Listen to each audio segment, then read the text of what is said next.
Hello students, तो हम लोग अब आगे बढ़ने वाले हैं। अभी तक की क्लासेस में आपने क्या क्या देख लिया कि सर एटम क्या होता है, एटम किससे बना होता है, एटम के अंदर सब एटॉमिक पार्टिकल कौन कौन से हैं, एंड ये जो सब एटॉमिक पार्टिकल्स हैं इनमें से आपका एक इलेक्ट्रॉन है, एक प्रोटॉन है, एक न्यूट्रॉन है। नाउ अब हम लोग इनकी डिस्कवरी के बारे में पढ़ने वाले हैं कि ये जो सब एटॉमिक पार्टिकल होते हैं ये डिस्कवर कैसे किए गए, क्या क्या एक्सपेरिमेंट रहे और इनकी क्या क्या प्रॉपर्टीज है, सब एटॉमिक पार्टिकल की क्या प्रॉपर्टी है, क्या क्या एक्सपेरिमेंट है ना। तो अपन एक बात को ध्यान से देखें। पहली बात तो सबसे पहले अपन देख रहे हैं डिस्कवरी ऑफ किसके बारे में बात कर रहे हैं, इलेक्ट्रॉन के बारे में। सो डिस्कवरी ऑफ इलेक्ट्रॉन के बारे में जब बात करते हैं तो अपनों को एक बेसिक टर्म जो है वो इसके बारे में पता है कि इलेक्ट्रॉन की जब बात करते हैं तो ये इलेक्ट्रॉन है, और इलेक्ट्रॉन हम छोटी क्लासेस में पढ़ चुके हैं कि electron is negatively charge particle, है ना। ये छोटी क्लासेस पढ़ चुके हैं। Electron is negatively charge particle. Mass of electron की अगर मैं बात करता हूं तो इट इज अराउंड 9.1 इंटू 10 की पावर माइनस 31 kg, है ना। चार्ज ऑफ इलेक्ट्रॉन के बारे में बात करता हूं मैं तो इट इज माइनस 1.6 इंटू 10 की पावर माइनस 19 कूलम्स। तो ये बहुत बेसिक चीजें हैं जो हम 8th 9th 10th ऐसी क्लासेस में पढ़ते आए हैं। सो डिस्कवरी ऑफ इलेक्ट्रॉन में अब हम थोड़ा सा इन डेप्थ एनालिसिस करेंगे कि इलेक्ट्रॉन का डिस्कवरी कैसे हुआ था, क्यों हुआ था, और एक बहुत बेसिक अपनों का इन्फॉर्मेशन तो है कि सर ये जो इलेक्ट्रॉन का डिस्कवरी किया था वो किया था एक्चुअल में जे थॉमसन ने, लेकिन उसके पहले के क्या एक्सपेरिमेंट है, उसके बाद के क्या एक्सपेरिमेंट है, कैसे हुआ, कैसे पता चला, वो सारी बातों के बारे में समझना है। नाउ डिस्कवरी ऑफ इलेक्ट्रॉन के बारे में पढ़ने से पहले अपनों को एक बहुत बेसिक सा कॉन्सेप्ट क्लियर होना चाहिए, और वो बेसिक सा कॉन्सेप्ट ये है कि लाइक चार्जेस की अगर बात करते हैं, चार्जेस की जब बात करते हैं तो जो भी लाइक चार्जेस होते हैं ना, लाइक चार्जेस यहां पे लिखा हुआ है, like charges repel each other, like charges repel each other. Say for example positive positive, obvious सी बात है एक दूसरे को ये करेंगे रिपेल, नेगेटिव नेगेटिव ये भी एक दूसरे को अगेन बोलो क्या करेंगे, रिपेल, बट ये पॉजिटिव और नेगेटिव एक दूसरे को बोलो क्या करेंगे, attract. So like charges repel each other, unlike charges attract each other. ये एक बहुत सिंपल, एक बहुत बेसिक रूल है ना, बहुत बेसिक बहुत सिंपल रूल है कि like charges repel each other, unlike charges attract each other. So discovery of electron में अपन अब आगे बढ़ते हैं। तो सबसे पहले जब हम डिस्कवरी ऑफ इलेक्ट्रॉन के बारे में बात करते हैं, है ना, डिस्कवरी ऑफ इलेक्ट्रॉन के बारे में बात करते हैं तो माइकल फैराडे नाम का एक वैज्ञानिक है ना, जैसे कि आप देख पा रहे हैं, क्या नाम है, Michael Faraday studied the discharge of electricity in partially evacuated tube known as क्या कहते हैं, कैथोड रे डिस्चार्ज ट्यूब। सो इससे जस्ट पहले वाले लेक्चर में आपको मैंने बताया था कि डिस्चार्ज ट्यूब क्या होता है, समझ में आ रही बात, और कैसे उसमें चार्ज का फ्लो होता है, क्या स्टडी हुई क्या नहीं हुई। तो सबसे पहले जो साइंटिस्ट आए इन साहब का नाम था माइकल फैराडे, एंड इन्होंने डिस्चार्ज ऑफ इलेक्ट्रिसिटी को समझाया in cathode ray discharge tube. Now इसको समझते हैं जरा पहले अपन ये एक्चुअल कहानी क्या है। तो जब अपन इसके बारे में बात करते हैं तो ध्यान से देखिएगा, जब इसके बारे में अपन बात करते हैं तो एक बहुत सिंपल सा कॉन्सेप्ट है आपके पास में कि ये जो एक्सपेरिमेंट यहाँ पे आपको दिख रहा है, ये जो एक्सपेरिमेंट माइकल फैराडे साहब ने किया था, ये माइकल फैराडे साहब ने जो किया था एक्सपेरिमेंट कैसे किया था, ध्यान से देखिएगा इधर, है ना। सो देखिए तो क्या है ये डिस्चार्ज ट्यूब, उसको देखते हैं। एक्चुअल में इन्होंने क्या करा था, एक बहुत सिंपल सा डिस्चार्ज ट्यूब इस टाइप का, ऐसा ये डिस्चार्ज ट्यूब है ना, ये देखो ये डिस्चार्ज ट्यूब दिख रहा है। नाउ इस डिस्चार्ज ट्यूब में क्या था, यहाँ पर एक इवैक्यूएटेड है ना, इवैक्यूएशन के लिए ताकि जिससे कि अपन गैस के प्रेशर को बढ़ा भी सकें और कम भी कर सकें, तो ये अपना एक टुवर्ड्स द वैक्यूम है ना। Michael Faraday studied the discharge of electricity, यहाँ पे ये आपका इलेक्ट्रोड्स लगे हैं, मेटल का प्लेट लगा हुआ है, ठीक, एंड मेटल का जो प्लेट लगा है यहाँ पे अपन ने कनेक्ट कर दिया हाई वोल्टेज करंट। ध्यान से देखिए इधर ये अपन ने कनेक्ट कर रखा है हाई वोल्टेज करंट। ये बैटरी का पॉजिटिव टर्मिनल है, ये बैटरी का नेगेटिव टर्मिनल है।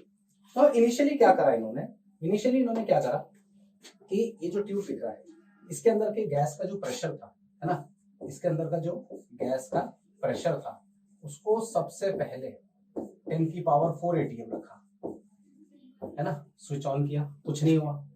फिर 10 की पावर 2 ATM, फिर 10 ATM, ऐसे करते करते प्रेशर को रिड्यूस करते करते 10 की पावर -4 ATM लिया है।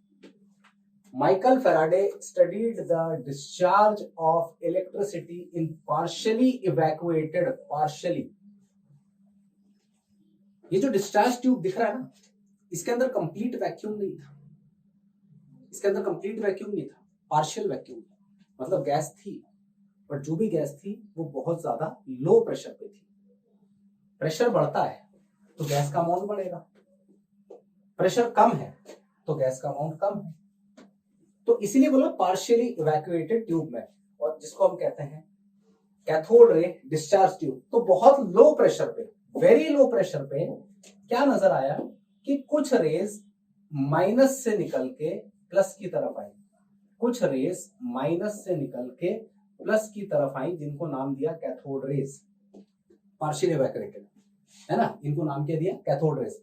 हाई प्रेशर पे तो कुछ भी नहीं होता, तो हाई प्रेशर पे कुछ नहीं होता, इन्होंने कह दिया था कि भाई हाई प्रेशर पे तो gases are bad conductor of electricity, high pressure पे gases are bad conductor of electricity, but low pressure पे गैसेस में कुछ रेज माइनस से निकल के कहां जाती दिखी, प्लस की तरफ। तो इन्होंने सीधा सा बोला the electrical discharge through gases is observe only at low pressure. जो इलेक्ट्रिकल डिस्चार्ज हो रहा है ना, जो करंट का जो डिस्चार्ज हो रहा है, it is only observed at very low pressure and high voltage. So what was the very low pressure? It was 10 की power -4 ATM. What was the high voltage? That was 10,000 volt. Very low pressure था आपका 10 की power -4 ATM and very high voltage कितना था, 10,000 volt. तो इतने low pressure और इतने high voltage पर जो आपकी गैसेस हैं, उनसे इलेक्ट्रिकल डिस्चार्ज को पास किया जा सकता है। The pressure of different gases can be adjusted through vacuum pump bye there evacuation. Pressure बढ़ा भी सकते हैं, प्रेशर घटा भी सकते हैं।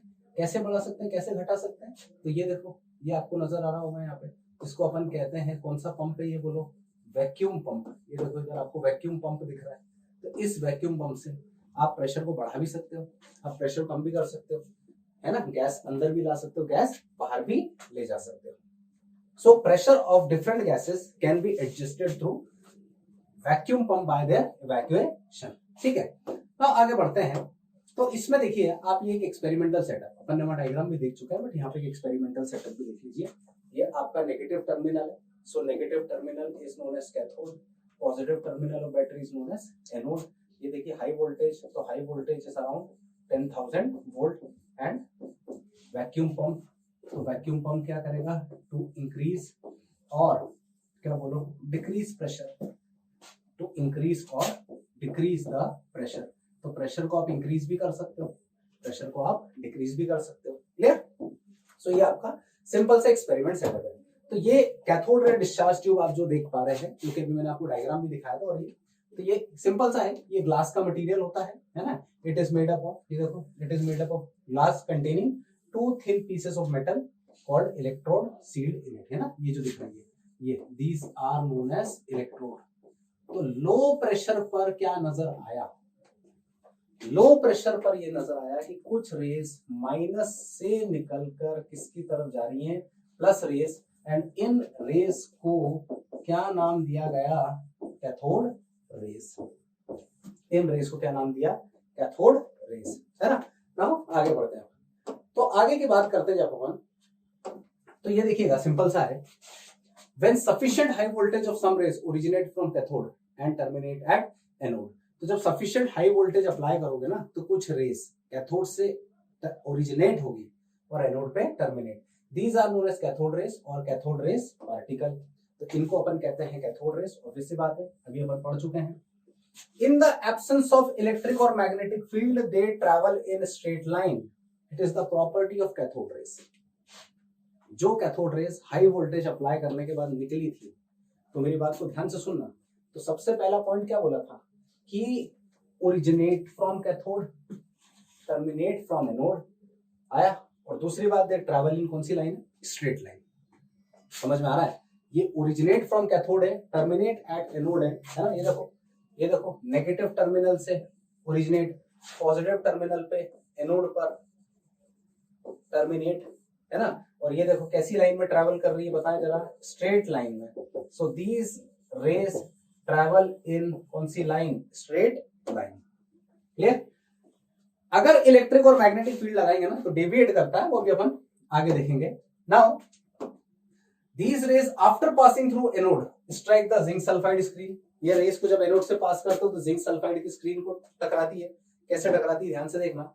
एक्चुअल में क्या हुआ था कि ये जो अपना एनोड है ना, इसके पीछे यहाँ पर हमने एक कोटिंग कर दिया था ZnS का। ये देखो यहाँ पे हमने कोटिंग कर दिया था, किस चीज का कोटिंग कर दिया था, ZnS का। तो ये रेस जब इधर आके टकराई, ये जैसे आके इधर टकराई, पीछे की तरफ टकराई, तो टकराते से ही एकदम से स्पार्क प्रोड्यूस हुआ। टकराते से एकदम स्पार्क प्रोड्यूस हुआ। मच्छर मारने का बैट देखा हुआ सबने। मच्छर मारने का जो बैट आता है, अपन ऐसे रात में अंधेरे में लेके बैठते हैं और ऐसे करते हुए एकदम अच्छा टकराता है उससे आके, तो टक करके आवाज आती है, स्पार्क आता है, तो हमें पता चलता है कुछ टकराया है। तो ये रेस जैसे आके टकराई तो एकदम से यहाँ पे स्पार्क नजर आया, जिससे हम लोग को ये क्लियर होगा कि हाँ कुछ ना कुछ से टकराया है। So these rays after passing through anode, समझ में आई बात, strike with zinc sulphide screen. और जिंक सल्फाइड स्क्रीन से जब भी टकराती ना तो हमें एक स्पार्क जैसा नजर आता है। Cathode rays are made of particle as they can rotate frictionless paddle wheel. तो ये प्रॉपर्टी जो दिख रही है, पांचों प्रॉपर्टी कैथोड रेज की प्रॉपर्टी है। एक बार रिकॉल करते हैं अपन लोग। सफिशिएंट हाई वोल्टेज अप्लाई करा, so they originate from cathode and terminate at anode. These rays are called, बोलो कौन सी rays, cathode rays. In the absence of electric or magnetic field, they travel in straight line। ये बिल्कुल कैसी line में चलता है, स्ट्रेट लाइन। कैथोड एनोड से पास होने के बाद कौन सी की स्क्रीन से टकरा रहे हैं, ZnS। तो मैंने बोला स्पार्क आता है उसके अंदर, है ना। And they rotate a paddle wheel. Now इस पॉइंट को बहुत इंपॉर्टेंट तरीके से समझते हैं अपन, देखिएगा, very very important point. Now इस पॉइंट को अपन समझने की कोशिश करते हैं, ध्यान से देखिएगा, ठीक है। आराम से देखिए, इसको मैं आपको भी समझा देता हूँ एकदम क्लियरली। ये देखो, है ना। अब क्या हुआ कि अपन बात कर रहे हैं कि ये जो रेज है ये किसको रोटेट कर रही है, पैडल व्हील को, ठीक है। तो मैं थोड़ा सा इसको क्लियर कर देता हूँ ताकि आपको समझने में आसानी रहेगी, ठीक है। चलो देखो, ये पैडल व्हील को रोटेट करेंगी। अब कैसे रोटेट करेंगी, तो इस पॉइंट को समझिए आप। ये मेरे पास जो है आपका कैथोड रे है। अब मैं कह रहा हूं कि यहाँ पे मैंने पैडल व्हील लगा दिया। ये देखो paddle wheel, frictionless paddle wheel है। इससे जब भी कोई चीज टकराएगी तो ये घूमेगा तेजी से। पैडल व्हील, ये जो दिख रहा है इसको अपन कौन सा व्हील कहते हैं, पैडल व्हील। तो इससे जब भी कोई रेस टकराएगी आके तो एकदम से ये तेजी से क्या करेगा, घूमेगा, ठीक है। तो जब ये घूमेगा तो ध्यान से देखिएगा मेरी बात को, कि यहां से रेडिएशन निकली आपकी। ये देखो, ये रेज आ रही है, ये देखो आई, और ये रेस जैसे इधर आई और इस पैडल व्हील से टकराई। तो कई बार देखा होगा ना अपने पास एक बहुत ऐसा, उसको ऐसे हिट करो तो गोल गोल घूमता है, की चेन वगैरह में देखा होगा, है ना। उसको ऐसे टिक करो तो एकदम से तेजी से घूमता है, क्योंकि इन रेस के अंदर कौन से पार्टिकल हैं, मटेरियल पार्टिकल हैं। तो ये मटेरियल पार्टिकल जब इस पैडल व्हील से टकराए तो ये पैडल व्हील क्या करने लग गया, रोटेट करने लग गया। तो कोई जब किसी चीज से टकराएगी, जैसे फॉर एग्जांपल मैं ऐसे खड़ा हूं और मेरे को किसी ने यहाँ पे धक्का मारा तो एकदम से मैं घूम जाऊंगा, या मुझे किसी ने पीछे से धक्का मारा तो मैं ऐसे घूम जाऊंगा। तो दो मटेरियल पार्टिकल जब भी टकराएंगे ना तो वहां पे कुछ ना कुछ मूवमेंट तो होगा। तो ये पैडल व्हील क्या करता है, मूव करता है। सो ये देखिए, एक बार सारे पॉइंट को अपन रिकॉल करते हैं फटाफट से। सबसे पहला पॉइंट जो आपको दिख रहा है, पहला, when sufficient high voltage is applied, तो कैथोड रेज ओरिजिनेट होंगी फ्रॉम कैथोड एंड टर्मिनेट कहां पे हो जाएगी, एनोड पे। इन्हीं को हम कहते हैं cathode rays. Absence of electric field, they travel in कौन सी line, straight line. Zinc sulphide की स्क्रीन से जब टकराते हैं थ्रू एनोड, जब ये जिंक सल्फाइड की स्क्रीन से टकराते हैं तो टकराने के बाद आप लोग को यहाँ पे स्पार्क प्रोड्यूस होता है और ये किसको रोटेट करती है, पैडल व्हील को। दैट मींस इसके अंदर मटेरियल पार्टिकल होते हैं, किसके अंदर, कैथोड रेस के अंदर, ठीक है। आगे बढ़ते हैं। तो देखिए, in the presence of electric और magnetic field, in the presence of electric और क्या दिख रहा है, magnetic field, the behavior of cathode ray is similar to that of negatively charged particle. Very, very important point. This point is very important. In the presence of electric or magnetic field, the behavior is very similar to that of negatively charged particle. तो behaviour जो है इनका वो negatively charge particle के जैसा है। तो इसको समझते हैं अपन, जरा इस पॉइंट को समझने की कोशिश कीजिएगा, ध्यान से देखिएगा। जैसे मान लो कि मेरे पास ये कैथोड रे ट्यूब है, जिसको हम डिस्चार्ज ट्यूब भी कहते हैं। इस डिस्चार्ज ट्यूब में यहाँ पे ये नेगेटिव टर्मिनल ऑफ बैटरी है, यहाँ पर ये पॉजिटिव टर्मिनल ऑफ बैटरी है। इस नेगेटिव टर्मिनल ऑफ बैटरी को मैंने नाम दे दिया कैथोड, इस पॉजिटिव टर्मिनल ऑफ बैटरी को नाम दे दिया मैंने एनोड। सो एक नेगेटिव टर्मिनल, एक पॉजिटिव टर्मिनल। आपका जो रे है, आपका जो कैथोड रेज है, जैसे उस पर हाई वोल्टेज करंट अप्लाई किया आपने, तो ये जो आपका रेज है ये ऐसा जा रहा है, स्ट्रेट मूव कर रहा है। ये देखिए जा रहा है, स्ट्रेट मूव कर रहा है। लेकिन अब मैंने क्या करा कि इसके नेचर को चेक करने के लिए मैंने यहाँ पे लगा दिया इलेक्ट्रिक फील्ड। ये देखो, इधर लगा दिया पॉजिटिव प्लेट, है ना, और इधर क्या लगा दिया नेगेटिव प्लेट, है ना। इस पॉइंट को ध्यान से देख, क्या लिखा है, in the presence of electric और magnetic field the behaviour of cathode ray is similar to that of negatively charge particle. Cathode rays are negatively charge particle. तो जो रेज मेरी पहले स्ट्रेट जा रही थी, जो रेज बिल्कुल स्ट्रेट जा रही थी, आपने जैसे एक्सटर्नल इलेक्ट्रिक फील्ड लगाया, वो रेज सीधे जाने के बजाय बेंड हो गई पॉजिटिव की तरफ। जो रेज पहले सीधे जा रही थी, अब वो सीधे जाने के बजाय पॉजिटिव की तरफ बेंड हो गई। इसका मतलब क्या शो करा कि they contain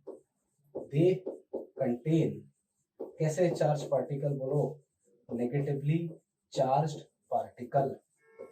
they contain negatively charge particle. Electric magnetic field हटा दो, रेज सीधे जाएंगी।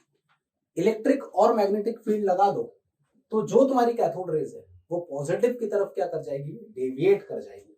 इतना समझ में आ रहा है ना? देखो ध्यान से, आगे बढ़ते हैं अपन। नाउ इस पॉइंट को देखें अगर अपन ध्यान से, the characteristic of cathode rays की बात करें, they does not depend upon the material of electrode and the nature of gas present in the cathode rays। ये भी एक बहुत इंपॉर्टेंट पॉइंट है, इसको भी मैं आपको समझा देता हूँ कि ऐसा क्यों ये कह रहे हैं कि जो कैथोड रेज है उसका नेचर, है ना। दे, यहाँ पे इन्होंने ब्रैकेट में इलेक्ट्रॉन लिखा है, आप इसको कैथोड रेज भी कह सकते हैं। ऐसा क्यों है, ये वाले पॉइंट को मैं आपको बहुत अच्छे से एक्सप्लेन करता हूँ। दे डज नॉट डिपेंड, है ना। सो दे डज नॉट डिपेंड के बारे में जब बात करते हैं तो ध्यान से देखो, इस वाले पॉइंट को मैं आपको एकदम बहुत अच्छे से समझाता हूँ, है ना, और सब लोग देखिएगा इस पॉइंट को एकदम क्लियरली, ठीक है। चलो, जब इस वाले पॉइंट की अपन बात करते हैं तो यहाँ पे अपन ने एक पॉइंट देख रखा है, ठीक है। ये देखिए, चलो सॉरी कुछ गड़बड़ हो गई, ठीक है।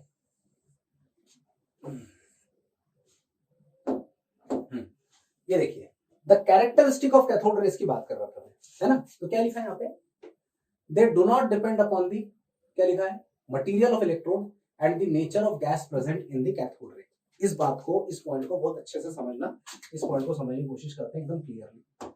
मैंने अभी आपको क्या सिखाया कि से फॉर एग्जांपल मेरे पास ये कैथोड रे ट्यूब है ना, एक्चुअल में क्या हुआ था उसको समझना। अब इस कैथोड रे ट्यूब में यहाँ पे ये प्लेट लगाया, इलेक्ट्रोड लगाए, एंड इलेक्ट्रोड लगे होने के साथ साथ यहाँ पे देखो ध्यान से, ये अपना बैटरी का टर्मिनल है, ये पॉजिटिव टर्मिनल, ये नेगेटिव टर्मिनल, एंड ये रेज अपन कह रहे हैं जो अब तक कि जो आपका रेज है वो नेगेटिव से निकल के किसकी तरफ आ रहा है, पॉजिटिव की तरफ। लेकिन तुम एक बात को समझो ध्यान से, जब एक इंपॉर्टेंट बात को अपन समझने की कोशिश करते हैं तो मुझे यहाँ पे एक चीज नजर आता है कि मैंने बोला था बेटा यहाँ पे जो है वैक्यूम है ना, यहाँ पे जो लगा हुआ है एक ऐसा वैक्यूम पंप लगा हुआ है, और इस वैक्यूम पंप में अपन गैस के प्रेशर को कम भी कर सकते हैं और गैस के प्रेशर को बढ़ा भी सकते हैं। तो एक्चुअल क्या हुआ, है ना, एक्चुअल क्या हुआ उसको समझने की कोशिश करना। ये कंप्लीट वैक्यूम नहीं था, ये पार्शियल वैक्यूम था, है ना। इसके अंदर कंप्लीट वैक्यूम नहीं था, इसके अंदर पार्शियल गैस था, पार्शियल वैक्यूम था। मतलब सर इसके अंदर कुछ ना कुछ अमाउंट ऑफ क्या फील्ड था, गैस फील्ड था। इसके अंदर कुछ ना कुछ अमाउंट ऑफ गैस फील्ड था, क्योंकि हम स्टार्टिंग से देखते आ रहे हैं it is not completely evacuated, it is partially evacuated. तो लेट्स से मैं कहता हूं कि मैंने इसके अंदर फिल किया था हाइड्रोजन का गैस। ठीक है सर, हाइड्रोजन गैस फिल किया, हमने हाई वोल्टेज करंट पास करा, high voltage current was around 10,000 volt, high voltage current pass करा 10,000 वोल्ट का। तो ये जो हाइड्रोजन का मॉलिक्यूल था ना, ऑब्वियस सी बात है टूट के एटम बना होगा। जब आप इसको हाई वोल्टेज करंट दे रहे हो तो ये जो आपका मॉलिक्यूल है टूट के क्या बनाया, एटम। एटम को और एनर्जी मिला, हाइड्रोजन का मॉलिक्यूल था। समझ में आ रही बात? ये वाले पॉइंट को समझने की कोशिश कर रहे हैं कि electrode of nature of gas पे डिपेंड नहीं करता है। तो हाइड्रोजन के एटम को और एनर्जी मिला, तो जैसे ही इसको एनर्जी मिला तो ये बन गया H प्लस गैस और एक इलेक्ट्रॉन निकला। तो तुम समझो ध्यान से कि तुम्हारा जो ये ट्यूब दिख रहा है, तुम्हारा ये जो डिस्चार्ज ट्यूब दिख रहा है, इसके अंदर दो बातें हो गई। अब इसके अंदर H प्लस भी है और E माइनस भी है, इसके अंदर H प्लस भी है और E माइनस भी है, E माइनस भी और H प्लस भी ऐसा जनरेट होता जा रहा है। तो बच्चों जितने प्लस थे, जितने पॉजिटिव थे, वो तो सारे भागे नेगेटिव की तरफ, जितने पॉजिटिव थे वो सारे भागे नेगेटिव की तरफ, और जितने नेगेटिव थे, जितने नेगेटिव थे वो सारे भागे पॉजिटिव की तरफ। क्योंकि ये नेगेटिवली चार्ज थे तो इन्हीं को हमने उस समय कह दिया था कैथोड रेस, इन्हीं को कह दिया कैथोड रेस। सर गैस का नेचर बदल दें तो, sir if we change the nature of gas, तो मैंने ठीक है भाई नेचर ऑफ गैस बदल दो, एक काम करो इसके अंदर ऑक्सीजन गैस ले लो। ऑक्सीजन गैस लिया तो ऑक्सीजन के पहले एटम बनेंगे, टूटेगा ना, एनर्जी मिलते से टूटेगा, वो एनर्जी मिलते के साथ ही क्या होगा, टूटेगा। तो एनर्जी मिलते के साथ ही टूटा वो, तो टूटने के कारण ये देखो जरा ऑक्सीजन गैस बना। तो ये जो O दिख रहा है, ये जो O दिख रहा है, ये देखो O से बन गया प्लस और फिर इसके अंदर से इलेक्ट्रॉन निकला। अब तुम देखो नेगेटिव तुम्हारे पास अभी भी है लेकिन तुम्हारा पॉजिटिव तो बदल गया। पहले पॉजिटिव तुम्हारा H प्लस था, अब तुम्हारा कौन है, O प्लस है। ठीक है, कोई और आया और उसने बोला सर मजा नहीं आया, काम करो गैस बदल दो। तो मैंने ठीक है भाई, तो गैस और बदल दो इसके अंदर पर। अब इसके अंदर मैंने बोला एक काम करो नाइट्रोजन गैस ले लो। नाइट्रोजन गैस लिया तो यहाँ पे आया N के atom, first of all N के एटम, N के एटम को अब एनर्जी मिली, एनर्जी मिला तो इसने बनाया N प्लस और N प्लस से इलेक्ट्रॉन निकला। अब तुम अगेन देखो फिर से नेगेटिव है, हर बार नेगेटिव पार्टिकल का नेचर सेम है। तुम गैस बदल दो, गैस बदल दो, तुमने हाइड्रोजन लिया था तो H प्लस आया बट नेगेटिव में E माइनस आया, तुमने ऑक्सीजन लिया था तो O प्लस आया पर नेगेटिव में E माइनस आया, तुमने नाइट्रोजन लिया था तो N प्लस आया पर नेगेटिव में E माइनस आया। तुम हर बार गैस को बदलो, हर बार नेगेटिव सेम, हर बार पॉजिटिव डिफरेंट, नेगेटिव हर बार सेम आ रहा है, तो तुम गैस कोई सा भी ले लो, नेगेटिव चार्ज के नेचर के ऊपर कोई फर्क नहीं पड़ रहा। So characteristic of cathode rays में इंपॉर्टेंट बात क्या रही, they does not depend upon the material of electrode और the gas present in the cathode ray tube.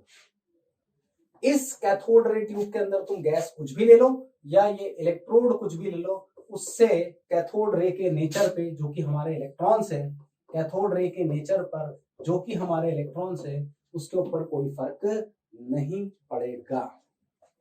आ रहा है? सो कैथोड रेज की प्रॉपर्टी अपन फटाफट रिकॉल करते हैं एक बार।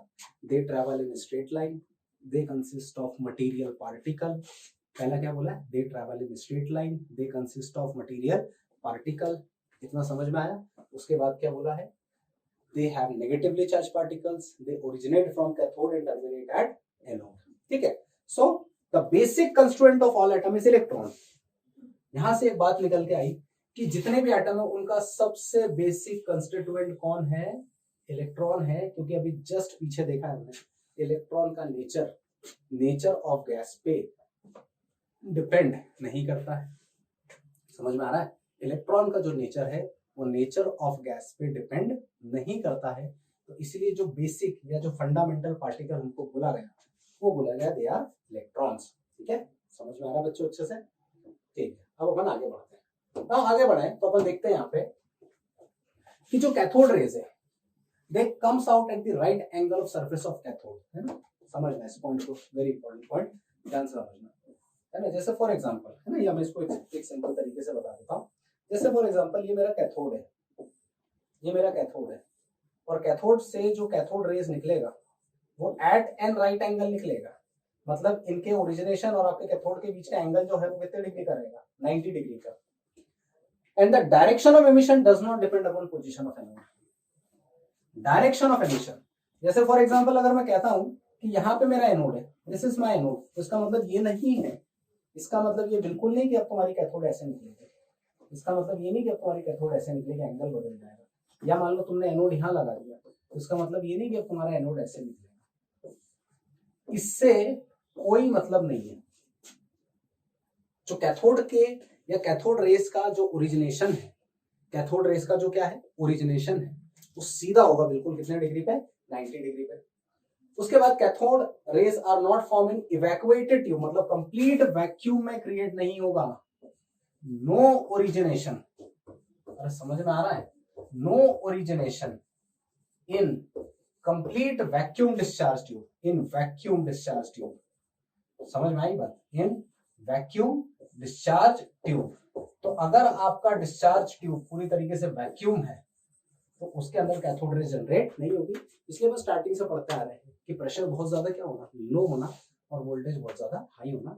तो कैथोड रेज का प्रॉपर्टी हम लोगों ने अभी देख लिया, ठीक है। उसके बाद आगे बढ़ते हैं कि कैथोड रेज आयोनाइज कर देगा, आ रहा समझ में, कि किसी भी गैस से पास करोगे तो आयंस में कन्वर्ट कर देगा। जैसे फॉर एग्जांपल तुमने कैथोड रे को हाइड्रोजन गैस से पास कर दिया, कैथोड रेस को हाइड्रोजन से पास कर दिया, तो एक बात का ख्याल रखना, ये ऐसा कुछ बना देगा, मतलब इसको आयोनाइज कर देगा। जिस भी गैस से पास करोगे कैथोड रेस के अंदर आयोनाइजिंग पावर है, आयोनाइज कर देना मतलब एटम को आयन में बदल देना, समझ में आ रहा है। तो एटम को किसमें बदल देता है, आयन में, ठीक। तो यहां तक की बात क्लियर हो गई। एंड इस टॉपिक को पढ़ने से पहले, चार्ज टू मास रेशियो को पढ़ने से पहले हम लोग फटाफट कैथोड रे की प्रॉपर्टी को, है ना, एक बार डिस्क्राइब कर लेते, एक बार है ना रिवाइज कर लेते। ऐसी रेज जो कैथोड से निकलकर एनोड पर आए उसको बोलेंगे cathode rays. They originate from cathode and terminate at anode. These rays travels in straight line. They consist of material particle. These particles are negative charge. Nature of cathode rays does not depends upon the nature of gas in discharge tube. Nature of gas does not depends upon the nature of gas in discharge tube. ठीक, fundamental particle कौन है, electrons है, क्योंकि वो negatively charge है, उनका nature change नहीं हो रहा है। So that was the property of cathode rays. और अब हम समझेंगे यहाँ पे एक हमारा important topic, that is charge to mass ratio of electron. Charge to mass ratio of electron, heading डाल लीजिएगा आप लोग भी, और इसको हम कहते हैं specific charge. Charge to mass ratio of electron को हम क्या कहते हैं, specific charge. And specific charge को अपन लिखेंगे E/m रेशियो। समझ में आ रहा है, स्पेसिफिक चार्ज या चार्ज टू मास के रेशियो को अपन क्या कहते हैं, E/m रेशियो, ठीक है। जैसे फॉर एग्जांपल आगे बढ़ते हैं हम लोग, तो देखिएगा ध्यान से। तो जब हम charge to mass ratio of electron की बात करते हैं, है ना, तो पहले मैं इसको पूरा समझा देता हूँ, देन इसको अपन देखते हैं, आराम से समझिएगा। जब हम चार्ज टू मास रेशियो की बात करते हैं तो हम लोग को एक चीज क्लियर है कि जब अपन चार्ज ऑफ इलेक्ट्रॉन की बात कर रहे हैं, है ना, पहले इसको देख लो। तो चार्ज ऑफ इलेक्ट्रॉन हमें पता है इट इज -1.6 इंटू 10 की पावर -19 कूलम। जब मास ऑफ इलेक्ट्रॉन की बात करते हैं तो मास ऑफ इलेक्ट्रॉन की बात करें तो इट इज 9.1 इंटू 10 की पावर -31 kg। तो हम बात कर रहे हैं charge to mass of ratio की। तो चार्ज टू मास रेशियो जो होता है इसको हम स्पेसिफिक चार्ज भी कहते हैं, और स्पेसिफिक चार्ज को अपन कहते हैं E/m। तो E/m की अगर मैं वैल्यू निकालता हूँ यहाँ से, ध्यान से देखना, तो इट इज 1.6 इंटू 10 की पावर -19 अपॉन 9.1 इंटू 10 की पावर -31 kg। बोलो समझ में आ रहा है। तो इसको सॉल्व करेंगे जब अपन, तो ये अराउंड जो आता है, अराउंड लगभग ये आता है 1.7 इंटू 10 की पावर 11 कूलम पर केजी। ये है आपका स्पेसिफिक चार्ज, लगभग ये वैल्यू आती है स्पेसिफिक चार्ज, और ये कभी चेंज नहीं होता है। इलेक्ट्रॉन के E/m की वैल्यू कभी चेंज नहीं होगी, क्योंकि मास ऑफ इलेक्ट्रॉन और charge of electron nature of gas पे डिपेंड नहीं कर रहा है। समझ रहे हो? Mass of electron, charge of electron nature of gas पे डिपेंड ही नहीं कर रहा, तो जिसकी ई बाय एम का रेशियो वो कांस्टेंट है। तो इसीलिए क्योंकि इसका ई बाय एम का रेशियो कांस्टेंट है ना, क्योंकि ये जो दिख रहा है आपको ई बाय एम का रेशियो जो दिख रहा है वो कांस्टेंट है इलेक्ट्रॉन के केस में, तो इसीलिए हम कहते हैं कि electron is the fundamental particle. Electron is the fundamental particle, जो भी अपन ने देखा था बेसिक कंस्टिट्यूएंट ऑफ एटम कौन है? इलेक्ट्रॉन है। Electron is the fundamental particle. So this is your E by m ratio, specific charge. अब ऐसे स्पेसिफिक चार्ज अपन सबका निकाल सकते हैं, अभी अपन आगे निकालेंगे, ठीक है। सो चार्ज टू मास रेशियो की जब बात करते हैं तो सबसे पहले जे थॉमसन साहब आए, है ना, और जे थॉमसन साहब जो थे उन्होंने रेशियो को मेजर करा चार्ज और mass using cathode ray tube, cathode ray tube का यूज करके। जो अभी मैंने आपको कैलकुलेशन बताया, ये जो कैलकुलेशन बताया ई बाय एम का, ये कैलकुलेशन जे थॉमसन साहब ने किया था, समझ में आ रहा है? और हमने भी इसकी वैल्यू भी देखी कैसे निकाला था। तो सिंपल सा कॉन्सेप्ट है यहाँ पे, आप ध्यान से देखें जब कि by carrying out accurate measurements, है ना, on the amount of deflections observed in electrode, तो इस तरीके से इन्होंने जो आपका ई बाय एम, इन्होंने जो है ये आपका ई बाय एम, एक बार और बता देता हूँ मैं ई बाय एम कैसे निकाला था। चार्ज ई और ये एम, ई की वैल्यू कितनी रखी थी? 1.6 इंटू 10 की पावर माइनस 19 कूलम, और मास की वैल्यू क्या रखी थी? 9.1 इंटू 10 की पावर माइनस 31 केजी। तो इसको वैल्यू को सॉल्व करके इन्होंने ई बाय एम रेशियो दिया था, ठीक है। तो देखिए ध्यान से, यहाँ पे जो ई बाय एम रेशियो आया, जो कि मैंने भी आपको जस्ट पीछे ही बताया, ई बाय एम की जो वैल्यू आ रही थी वो आ रही थी 1.7 इंटू 10 की पावर 11 कूलम पर केजी। और मैं आपको कह रहा हूँ कि वैल्यू कांस्टेंट है, वैल्यू चेंज नहीं होगी। इलेक्ट्रॉन हमारा आया कैथोड रेस से, इलेक्ट्रॉन हमारा किससे आया? कैथोड रेस से, और कैथोड रेस का नेचर ऑफ गैस पे डिपेंड नहीं करता है, ठीक है। तो ये रहा ई बाय एम, ठीक है। चार्ज ऑफ इलेक्ट्रॉन देख चुके हैं अपन, कितना होता है चार्ज ऑफ इलेक्ट्रॉन? देखिए 1.6 इंटू 10 की पावर माइनस 19 कूलम, है ना, एंड मास ऑफ इलेक्ट्रॉन कितना दिख रहा है? 9.1 इंटू 10 की पावर माइनस 31 केजी। सो हमने इलेक्ट्रॉन को कंप्लीट कर लिया, है ना। अच्छा, कोई अपनों से पूछे कि डिफाइन इलेक्ट्रॉन को कैसे डिफाइन करेंगे? How will you define the electron? अगर कोई मेरे से कहता है कि डिफाइन इलेक्ट्रॉन, है ना, if somebody gives you a question, define electron, है ना, इसका डेफिनेशन लिखेंगे सभी बच्चे इसका डेफिनेशन लिखेंगे। It is the sub atomic particle, it is the sub atomic particle, एक टाइप का क्या है? Sub atomic particle having negative charge, having negative charge. It is the sub atomic particle having, क्या लिखा है? Negative charge, and mass is equal to, and mass is equal to 1 by 1837, 1 by 1837 mass of hydrogen atom, 1 by 1837 mass of hydrogen atom. Subatomic particle है. What is electron? It is a subatomic particle having negative charge and mass is equal to 1 by 1837 mass of hydrogen atom. एक बार और recall करवा रहा हूँ, charge की बात करें electron की, माइनस 1.6 इंटू 10 की पावर माइनस 31 केजी, है ना, और मास ऑफ इलेक्ट्रॉन की बात करें तो इट इज 9.1 इंटू 10 की, सॉरी मिस्टेक कर दिया है मैंने, एक मिनट यहाँ पे मिस्टेक कर दिया है, इट इज नॉट, पावर उसको लगा दिया, कोई बात नहीं, 10 की power minus 19 coulomb and 9.1 into 10 की पावर माइनस 31 केजी। सो ये इलेक्ट्रॉन है ना, एंड कैथोड रे ट्यूब से आपका इलेक्ट्रॉन डिस्कवर हुआ था। What is electron? It is the sub atomic particle, sub atomic मतलब एटम से भी छोटा particle, having negative charge and mass is equal to mass of क्या है? Hydrogen atom.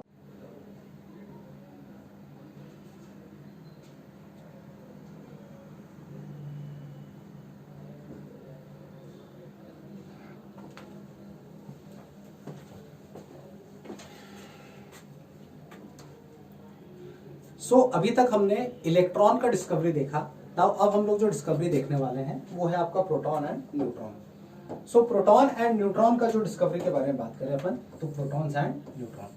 नाउ इसका डिस्कवरी पढ़ने से पहले मैं आपको एक कॉन्सेप्ट समझा दूं, इसमें भी एक बिल्कुल क्लियर चीज समझा दूं कि जो डिस्कवरी ऑफ प्रोटॉन था ना, वो बहुत ज्यादा डिफरेंट नहीं था। डिस्कवरी ऑफ प्रोटॉन वॉज बहुत ज्यादा डिफरेंट नहीं था, वो लगभग जो चीजें आई हैं, जो चीजें चली हैं, वो सेम ही चली हैं। सो आपको first I explain you the discovery of, बोलो क्या दिख रहा है, proton. So discovery of proton के बारे में जब बात करते हैं अपन, है ना, यहाँ पे आप देख सकते हैं, तो डिस्कवरी ऑफ प्रोटॉन के बारे में जब बात करते हैं अपन, सॉरी, देखिए, so discovery of proton was similar, almost similar to that of discovery of क्या था, इलेक्ट्रॉन। अब कैसे हुआ था उसको देखते हैं अपन। तो एक्चुअल इसमें भी बिल्कुल सेम कॉन्सेप्ट है कि सर एक डिस्चार्ज ट्यूब लिया गया, ठीक है, ये देखो एक डिस्चार्ज ट्यूब लिया गया एंड इस डिस्चार्ज ट्यूब में यहाँ पे अगेन क्या लगा दिया, प्लेट, बहुत आराम से समझो। एंड ये जो प्लेट्स दिख रहा है आपको, इसमें वही सेम केस बिल्कुल है ना, एक लगाया यहाँ पे positive terminal of battery that is anode, एक लगाया negative terminal of battery that is anode. लेकिन एनोड जो लगाया गया था ना, जो भी एनोड का यूज किया गया था वो एक्चुअल में था परफोरेटेड। एक्चुअल में जो भी एनोड का इस्तेमाल किया गया था that was your perforated anode, है ना। परफोरेटेड का मतलब क्या है उसको मैं आपको समझा रहा हूँ। परफोरेटेड का मतलब था कि ये जो आपका कैथोड जो था, ये जो कैथोड जो लगाया था वो परफोरेटेड था। इस कैथोड में ना यहाँ पे बीच बीच में ऐसे होल्स थे, इस प्लेट के अंदर बीच बीच में क्या थे, होल्स थे। Same concept, high voltage current, तो sir high voltage current was around 10,000 volt, same चीज वही हुई, है ना। यहाँ पे पीछे जो है एक अपन ने स्क्रीन लगा दिया, है ना, ZNS का कोटिंग कर दिया। ये देखो ये जो कोटिंग करा है ना, ये जो कोटिंग करा, किसका कोटिंग करा था, ZNS का कोटिंग कर दिया था, है ना। नाउ ZNS का कोटिंग जैसे ही करा, कुछ रेस प्लस से निकलकर माइनस की तरफ गई, कुछ रेस पॉजिटिव से निकल के नेगेटिव की तरफ गई। क्योंकि ये रेस यहां से गई थी यहां से निकलकर गई थी, परफोरेटेड कैथोड से निकलकर गई थी, तो इसीलिए इनको जो नाम दिया वो बिल्कुल सेम नाम दिया, दैट इज कैनाल रेस कह लो, या फिर इनको अपन क्या कह लो, एनोड रेस। अब एनोड रेस को देखें तो अगेन ये कैसी रेस चार्ज थी, बोलो पॉजिटिवली चार्ज। तो कैथोड रेस में बोला था कि ओरिजिनेट होकर नेगेटिव से टर्मिनेट हुआ था पॉजिटिव में, तो इसमें क्या बोला कि ओरिजिनेट हुआ पॉजिटिव से और टर्मिनेट हुआ नेगेटिव पे, इसलिए नाम दिया canal rays, anode rays, positively charged है, ठीक है। सो आगे देखते हैं अपन। सो डिस्कवरी ऑफ जब इलेक्ट्रॉन और न्यूट्रॉन प्रोटॉन के बात करते हैं अपन, तो देखिए ध्यान से, सारे पॉइंट अच्छे से समझिए। क्या दिया पहला point, electrical discharge carried out in the modified cathode ray tube. Modified, there was nothing modified, ऐसा कुछ मॉडिफाइड था नहीं। The only modified form was कि तुम यहाँ पे देखो जो तुम्हारा ये कैथोड आ रहा है, it was perforated cathode. It was कैसा कैथोड, ये बताओ जरा, परफोरेटेड कैथोड। बहुत ज्यादा कुछ उसमें मॉडिफाइड था नहीं, that was perforated cathode. Now perforated cathode के बारे में जब बात कर रहा हूं मैं, तो यहां पे देखिए ध्यान से क्या लिखा आ रहा है, the nature of positively charge particle depends upon the nature of gas. भाई ये पॉइंट अपन अभी जस्ट पहले देख चुके हैं। जब मैंने हाइड्रोजन गैस लिया था तो nature of positive charge H+ था। जब मैंने ऑक्सीजन गैस लिया तो nature of positive charge O+ था। जब मैंने नाइट्रोजन लिया तो तुम देखो ध्यान से, इस पॉइंट की अगर बात करें तो कई बार आपका H+ आ रहा था जस्ट पीछे, यहाँ पे कई बार O+ आ रहा था, यहाँ पे कई बार N+ आ रहा था। तुम जो भी गैस ले रहे थे, से फॉर एग्जाम्पल मैं कोई गैस ले रहा हूँ X तो वो X+ आ जाएगा, कोई गैस ले रहा हूँ Y तो Y+ आएगा। तो तुम जो भी गैस लोगे पॉजिटिव हर बार चेंज हो जाएगा। तो nature of anode rays, nature of positively charge particle anode rays depend upon the nature of gas present in discharge tube. E/m की जो वैल्यू है वो सिमिलर नहीं है इलेक्ट्रॉन के। क्यों नहीं है? क्योंकि तुम E/m निकाल रहे हो ना यार। E/m का मतलब क्या था? स्पेसिफिक चार्ज था ना, जस्ट अभी थोड़ी देर पहले बताया। E/m का मतलब बोलो क्या था? Specific charge. तो चलो ठीक है, चार्ज तो तुमने मान लिया कि ठीक है सर चार्ज ठीक है ओके, बट मास तो हर बार बदलेगा ना। हाइड्रोजन गैस के लिए m बदल जाएगा, ऑक्सीजन के लिए m बदल जाएगा, नाइट्रोजन के लिए m बदल जाएगा, x के लिए m बदलेगा, y के लिए m बदलेगा। मास हमेशा चेंज हो रहा है। तो positive charge particle anode rays में E/m का रेशियो कांस्टेंट नहीं है। क्या लिखा है? E by m value of positive rays or anode rays is not similar to that of क्या है electron. Its value depends upon the nature of gas. तो वैल्यू जो है वो किस पे डिपेंड कर रही थी बताओ जरा, नेचर ऑफ गैस पे. It's value depends upon the nature of gas, जो पॉइंट अभी समझाया. पॉजिटिव चार्ज पार्टिकल में हर बार गैस बदलेगा तो हर बार उसका नेचर बदलेगा, तो हर बार मास बदलेगा. जितनी बार मास बदलोगे तो E by m का रेशियो भी चेंज होगा. ठीक है, कॉपी जब करना हो तो आप वीडियो को पॉज करके कॉपी कर लें. वीडियो को पॉज करके कॉपी कर सकते हैं, अदरवाइज आप समझते चले अच्छे से. सो कैथोड रेस एनोड रेस में बहुत बेसिक डिफरेंस है. कैथोड नेगेटिव से पॉजिटिव की तरफ, एनोड पॉजिटिव से नेगेटिव की तरफ. कैथोड में E by m कांस्टेंट है, इसमें E by m की वैल्यू चेंज होती है. Cathode race does not depends upon the nature of gas. ये नेचर ऑफ गैस पे डिपेंड करता है. क्लियर. नाउ आगे बढ़ते हैं अब. सो डिस्कवरी ऑफ जो अपना टॉपिक चल रहा है. So behaviour of positive rays is opposite to that of, क्या दिख रहा है यहाँ पे, इलेक्ट्रिक एंड मैग्नेटिक फील्ड. अरे जहां कैथोड रेस पॉजिटिव की तरफ डेविएट हो रही है ना, तो देखो जरा, ये एनोड रेस कहता हूं मैं, ये मेरा पॉजिटिव टर्मिनल ऑफ बैटरी. ठीक है, ये अपन डिस्चार्ज ट्यूब मान लो, ये मान लिया है ना, और इधर देखो ये नेगेटिव है.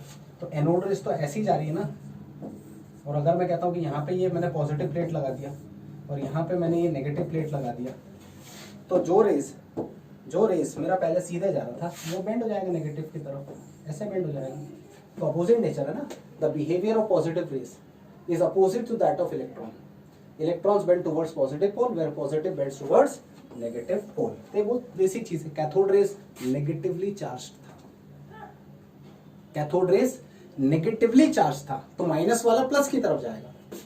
एनोड रेस पॉजिटिवली चार्ज है, तो प्लस वाला माइनस की तरफ जाएगा. उल्टा सिस्टम चलेगा. सिंपल सा कॉन्सेप्ट है. ठीक है, ठीक है. तो सबसे छोटा जो पॉजिटिव आयन मिला है वो है हाइड्रोजन गैस का, और उसको हम क्या कहते हैं, प्रोटॉन.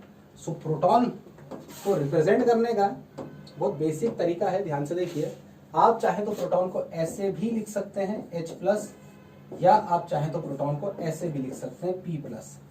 ये दोनों के दोनों जो दिख रहे हैं, it is proton. Smallest and lightest positive ion obtained from hydrogen gas is proton. Clear. आगे बढ़ते हैं अपन. सो ये था सिंपल सा कॉन्सेप्ट जहां पे आपका प्रोटॉन है.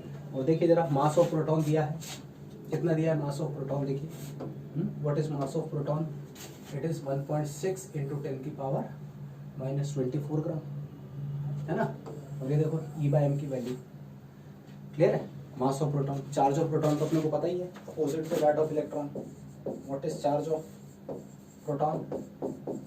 Charge of proton is plus में 1.6 into 10⁻⁻19 coulomb. Only difference is sign. यहाँ पे ये पॉजिटिव है और इलेक्ट्रॉन के केस में यहाँ पे जो साइन आता है वो नेगेटिव आता है. ठीक है. सो ये आपका प्रोटॉन का चार्ज एंड मास है. ठीक है. तो ये देखिए वैल्यू और करके आ रहा है. ESU वगैरह में जो यूनिट है डिफरेंट है ना. ESU per gram. Electrostatic unit, what is ESU. It is electrostatic per unit. तो आप कॉमन जो है वो इसमें याद रख लीजिएगा, किसमें, कूलम्स में. ठीक. सो यहाँ तक जो था हम लोगों ने डिस्कवरी ऑफ क्या पढ़ लिया है, proton, discovery of electron. Now next class में हम देखेंगे discovery of neutron. Thank you.